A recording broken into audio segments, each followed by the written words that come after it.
something interesting. And then I'll layer this in there, the green components of what you do, the technology and the sustainability, how does that limit the design? Or does it just make it more challenging? So I think, And you can be honest. when we talk about green, it's a touchy topic a little bit. Like, I'm LEED certified, but I actually very seldom have projects that we follow a LEED strict guideline.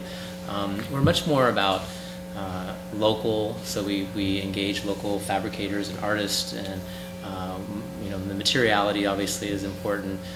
We're a firm believer in sort of using natural materials, not vinyl floor that looks like wood, things like that just are kind of common sense things. Same thing with like food, the farm to table movement, things like that have a sustainable point of view ultimately. I think that's what kind of drives a lot of our work.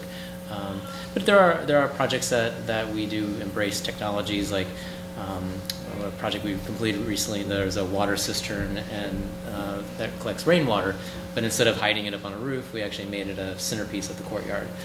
So things like that we can take advantage of sustainable technologies in an interesting design way. Interesting. And so it is a challenge, but it's a challenge that you're embracing because we all live on a planet that's not getting bigger. This is true. Is that fair? Yes, we all have to be responsible. So. Right. Yes.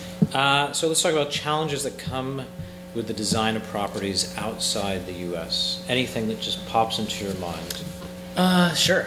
We're doing a project in Rio right now, a Trump hotel on the beach. Brazil is a very challenging market to build in. As probably there's a lot of import taxes that happen, so most of the product has to be manufactured or fabricated in Brazil, and I think that's a real challenge to find quality product, quality contractors. It's just a challenge in general to get something built there that's of quality. You have other places like China that's challenging because if you don't have a good client, so often it's an image race, so they're trying to find whatever makes sense now at the moment, and so it's a challenge to get the client to understand sort of authenticity and what's right for the market and what's right for their brand, and that's a challenge as well. Have you ever run into any cultural challenges whereby your client has said, hey, this is not a part of our culture, you can't design this? Not so much. I think it's important in our process that we embed ourselves a little bit into the cultures, and if it's someplace that we don't know, we spend a lot of time there. Try to listen. That's the number one key as a designer, is really listening. And I think it's being flexible. So if they are giving us guidance one way, it's not about just putting up walls and saying So yeah. Excellent. Those are our questions.